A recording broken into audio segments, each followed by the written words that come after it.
The current forecast in the Florida Keys calls for clear skies and positive vibes. So there's never been a better time to get out on a boat and go fishing, diving, or snorkeling. Back on land, you can cool off in a museum or art gallery, or just chill with a margarita and watch the sunset. Put the rest of the world on mute and listen to your heart in the Florida Keys and Key West. Visit flakeys.com.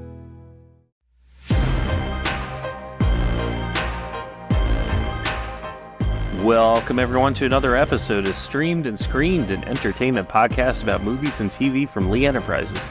I'm Terry Lipschutz, managing editor of the National Newsroom at Lee, and co-host of the program with Bruce Miller, editor of the Sioux City Journal and a longtime entertainment reporter. And we're heading out west this week. We are going to Big Sky Country. I think I want to go there and run for governor because the job is open. It's open. There you go. Apparently, now, if you're a big Yellowstone fan, the fan and whatever met each other last night or this last week when it was revealed that John Dutton, played by Kevin Costner, spoiler alert, was dead. Yeah, sorry, but that's the whole second half is how they're going to unfold this and who is responsible. At one point, they wanted to say it was a suicide. And then there's the son who is kind of conniving and wanted the job of governor. And then there's the son who is kind of conniving and wanted the job of governor and took second fiddle by being attorney general, is kind of seen as the leading suspect. And he has made some moves that maybe he isn't the one, that somebody else is behind it. But that's what we're going to find out in 6 episodes. Only 6 episodes in the second half of the season, which they say is the last season of Yellowstone.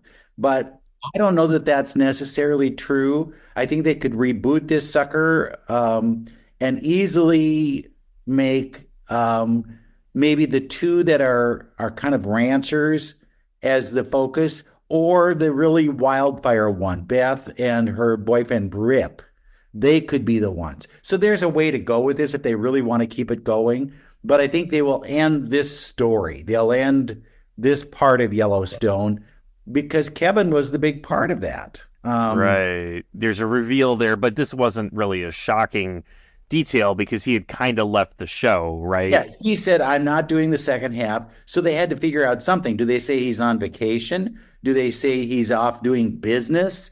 Is he, hiding out somewhere on the ranch? They had to figure out what to do with him. And I think they tried to negotiate and see what could happen.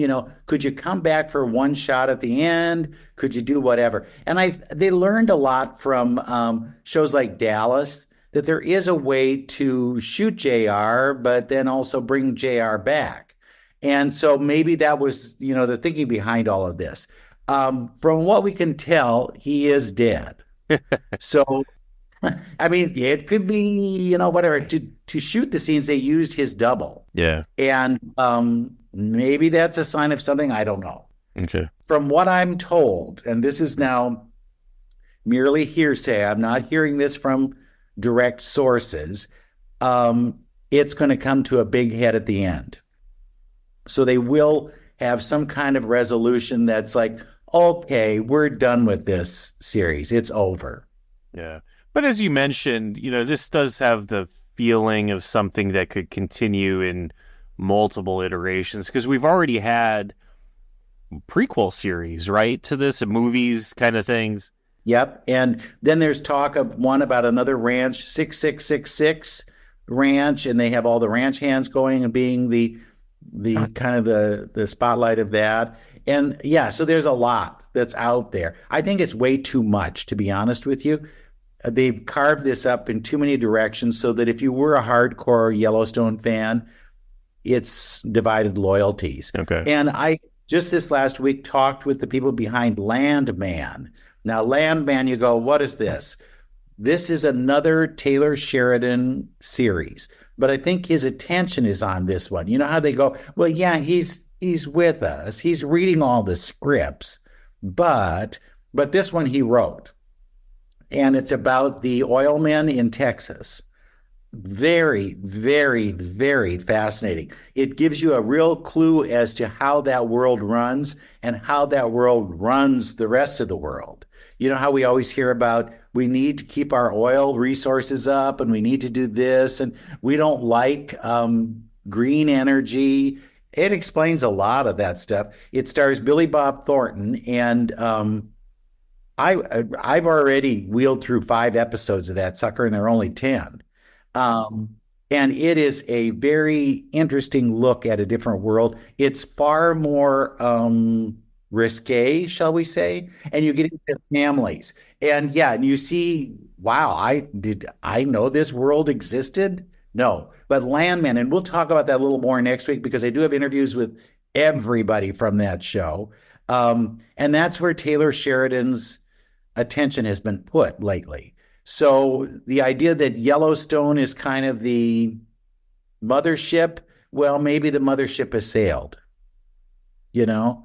I did talk to stars from the Yellowstone just before, and here, this is how crazy this is. Can I just be honest with you? Sure. They set the interviews up for Thursday. This was last Thursday. Now, the episode is going to be premiering on Sunday, right? They do not give you a preview of it so you can then ask questions that would be important to this interview about the series' second half. So you don't know anything. You're going in blind. And then you've got to talk to these people about this series that you don't know what's going to happen, but you can't ask specific questions about characters or things. And then as a result, you have got to get a story done before Sunday so that then there is some promotional value in having done the interview. Right. So this is a lot on one plate, especially, well, wait a minute here now. I haven't seen this show in like a year because they haven't had new episodes for that. So you got to do a lot of research and get back into it. But it is telling because they did a lot of the episodes over the summer. That's when they filmed the things. So for them, it wasn't as long of a wait, but they were surprised as well as to what was pulling off. And I talked to Luke Grimes and Kelsey Asbille. They play Monica and Kayce in the show. I said, would you continue on? Would you do this series if, they decided to reboot it? And they gave me some pretty good answers. So here's Luke and Kelsey. Are we going to have a happy rest of the year? It's just sunshine and rainbows from here on out. Yeah. Can you believe it? It had such a gut-wrenching end at the beginning of the first half that I thought these people need happiness so much. But then when you had this split and then there's another half to do and you were doing a lot of your scenes with Kevin, how did you guys feel? Did you say, where are we? I think at the start of this season, we do have a little sunshine and rainbows. And then, Yellowstone comes back to bite us in the butt. As it tends to do. Yeah. Yeah. Has it been a grueling year for you? I think if we're shooting it, we shot it's a smaller season. It's only 6 episodes. And we shot over the summer, and I think it was emotional, and we just wanted to, because it's the last one, we just wanted to put everything into the season. I think we're really proud of it. Yeah. Could you both think, though, of rebooting it somehow or going on some other way? Or do you think I'm done? I think, we've both kind of said if Taylor were to call us and say, I'm writing more, we would be open to that. If it were other writers, maybe not as much, just because I don't think anyone else knows how to tell this story or how to speak for these characters the way Taylor does. So it would have to be him. Okay, so what did Yellowstone teach you then? What have you learned from Yellowstone? That's great. Yeah. I feel like for me, Kayce is such a good person, even though he has demons and, clearly he's killed a few people. I think he's a very good person and he always wants to do the right thing. And I think I've always really looked up to that in him and tried to sort of like, how do I incorporate a little bit of that goodness into my own soul, I guess. Yeah. I think as an actor, I've I've got a master class over here, like with this cast. So I'm constantly learning, and I think that's the privilege of working on a show for 7 years is you're never done. There's always something new to learn and discover, and I'm glad to be doing it with these people. What will you miss most then? Is it the people? Definitely. Yeah. I mean, some of us have been together 8 years, so it's like I don't know how to do this without them. So then, will this be a good kind of leap to the next thing you do, or do you say nothing can live up to this, so I have to lower my expectations? Oh no, I never thought. I know. I think you're right. I think I have to lower my expectations. Oh no. I think you just, this, like, such is the game when you're an actor, right? I've been doing this for 20 years now. So to be kind of an unemployed actor and not know what's next is part of the gig. And you never expect to get something this good in the first place. So, maybe life will surprise us again. Mm. Oh, that's so wonderful. I'm curious, did you take anything from the set when you left? My jacket and my hat, the Kayce's jacket and hat, which I think are like his two like quintessential pieces of wardrobe I got to take home. And what about you? Did you get anything or not? I didn't think of. I'm rethinking this whole thing. I need to go back to the set and steal some good clothes. Please, it's time. Can I go with you and I'll show you the point? We'll go together. Okay? This is how it should be. Are you excited for this to wrap up? Are you, because all this time you have to be quiet about things. You can't spoil anything.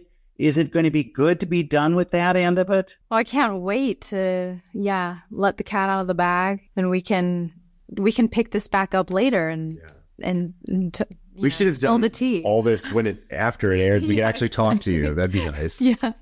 Well, okay. Next time I talk to you, go and get all those things that you want to swipe. Yeah. And we'll talk, and then you'll give me the list, okay? Perfect. Hey, thank you guys so much, and thank you for great entertainment, too. Thank you. Thank you for watching. Thanks, Bruce, for that interview. But you also had another one, correct? Yeah. Now, here's the deal. The guy who is the one with the target on, it's Jamie Dutton. If you know anything about this show, Jamie, the son, who is the attorney general who wanted to be governor, is now seen as the leading suspect. And could be.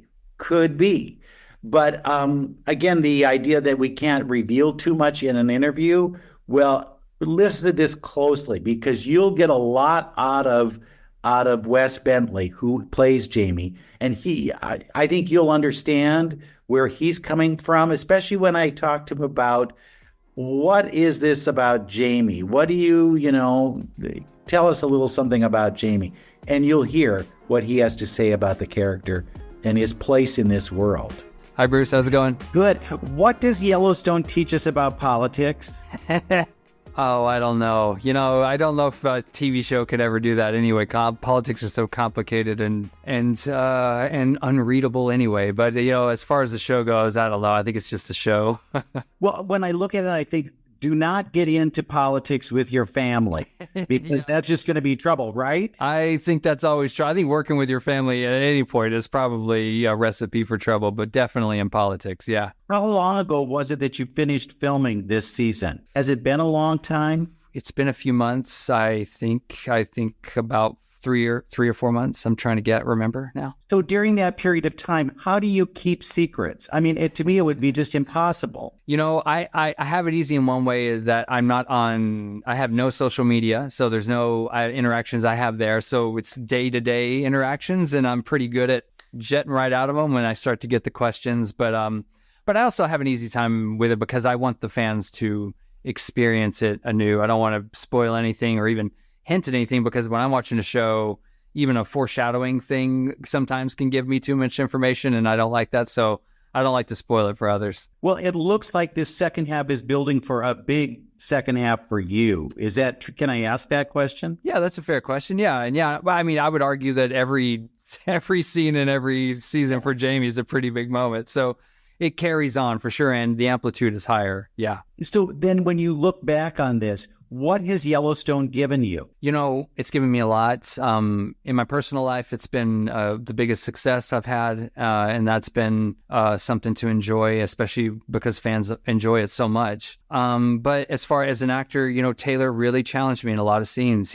I didn't know I could cry on command, and I've done it almost every scene for years now. So, that's a small technical thing, but those are little things that I've discovered because Taylor gave me the opportunity and the challenges to do so. Did you feel like there's a sense of completion with this, if this is the end? That's hard because with TV and with this show in particular, it's hard to feel like anything is really done or resolved or complete. So, no, but I also at the same time, it's TV. So you're ready for it could get canceled. Oh, I could get killed off. So you're ready for that. I'm sort of celebrate every moment as they come anyway. And then when the season was over, did you take things from the set? Did you say, I want this, so I have this to remember in case we don't come back? I would normally on a show take something, but I Jamie is such a difficult person to allow into your life that I didn't want to have any of that bad vibe with me. So I didn't take anything with me this time. What did you learn from him? Did he teach you anything? Yeah, a lot of things, but more revealing things than a life lesson. More I feel lucky to have what I have in my life, and that I had a good relationship with my father and have a good relationship with my kids, and I know who I am for the most part. The hardest thing about Jamie is that he's an empty vessel and never got to really find out who he really was. So yeah, there's an emptiness to him and a sort of sadness that permeates everything. And so I'm just feel lucky that I don't suffer through that myself. Would you and Kevin stay apart a lot then, so there wouldn't be a friendship, or how did you maneuver that? No, I went and hung out with him at his trailer sometimes when he played music with his friends, and we talked a lot off camera. I'm not really a method actor by choice. When you do a show for 7 years, at this depth, method happens to you. But I was never to the point where I didn't want to be around my on-set enemies. Fingers crossed, we're seeing more. Yeah, I think you're going to enjoy it. Bruce, thank you for all of those interviews. Now, the timing here, of course, is interesting because along with this series, this fictional series, we here at Lee Enterprises have been pulling together a special report of sorts that's kind of touching upon the real life. The real Yellowstone people. So a week ago, we put out a story. It's called Shootouts and Chopper Assaults, the real story of livestock police beyond Yellowstone. So you can read about this at any of your Lee Enterprise newspapers. We will put a link in the show notes that'll take you, to the, if you're unfamiliar with Lee, you can look for a nearby location and you can look up this, or you can just Google, as I said, you can Google that link, or I'll have a link to Missoula, because that's where we kind of hosted the article from, our newspaper in Missoula, Montana, which is, of course, in Yellowstone country. But it's a fascinating story here. I don't know if you got a chance to read it yet. Yes. But it talks to somebody who's basically like a Dutton, right? He's a livestock investigator, and there's shootouts left and right, and it's none of that. It's like exactly what you would think. It's just like a dude looking to somebody, and you kind of get a sense for how fictional Yellowstone actually is when you start reading this story, because it's like any of our jobs, right? You think about all the movies and journalism that have been done over the years, and there's that Ron Howard movie, The Paper, and people are just like, we got to make it, we got to get this, we got to get the photo from the perp walk and this, that, and the other. And, yes, some of that stuff happens, but it doesn't happen quite that way, and that's what you get with the story. It's like, this is a real person, he has a real job, it does investigate things, they do issue citations and can make arrests, but it's not what you think. So definitely check that out. It is part of an ongoing series that's going to continue. It's over the next month. All these are going to get put out. So, definitely check it out. I think it's a real fun read, because you see that you peel back the curtain and you realize, wait a minute, this isn't what Hollywood said it was like. Yeah. Not to give away too much from the article, but I think one of my favorite parts about it was when they talked about renewed interest in the real life job. So this guy's been doing it for many years, but when Yellowstone, the TV show, came, a lot of people started inquiring about, joining the force. And apparently somebody did at some point, was inspired to join and ended up quitting because it wasn't, he wasn't like firing weapons out of helicopters. Boring. It was boring. It was just a normal kind of routine job as you would expect it to be. Links in the show notes for more information. Well, and next week we're going to Texas, so we'll talk all about landmen and how the oil industry happens to parse down. From what I'm told, it's very much a realistic look at that whole world. But it's written by Taylor Sheridan, and it does look at another world like this. He loves digging into those worlds and kind of exploding what you might think about them. All this talk about ranchers in Texas and Montana makes me want to bust out my cowboy boots. You have cowboy boots, Bruce? You have cowboy boots? No. I do. It's too hard on your toes. You can't fit your toes in there.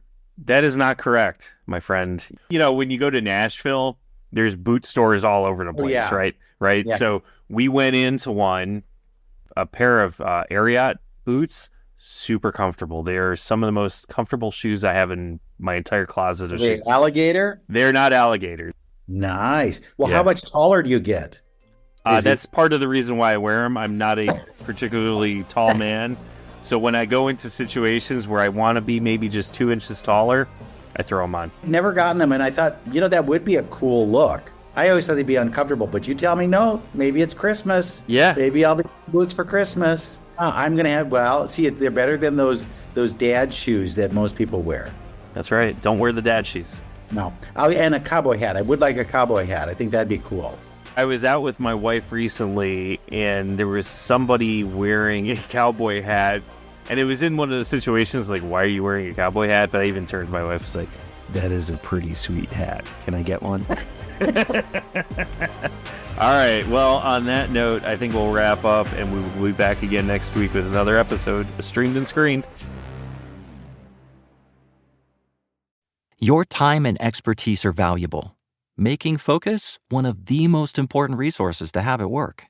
These days, professionals spend nearly half the work week on written communication, and it can be difficult to stay on task with all the emails and documents you have to get through.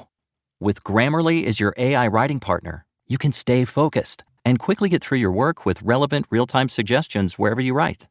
It works across 500,000 apps and websites, so it can help with everything, from brainstorming presentation ideas to sounding more confident and persuasive in emails and reports. For 15 years, Grammarly has offered best-in-class communication support and enterprise-grade security on a business model that doesn't sell your data. 93% of professionals report that Grammarly helps them get more work done. Download Grammarly for free at Grammarly.com/podcast. That's GRAMMARLY.com/podcast.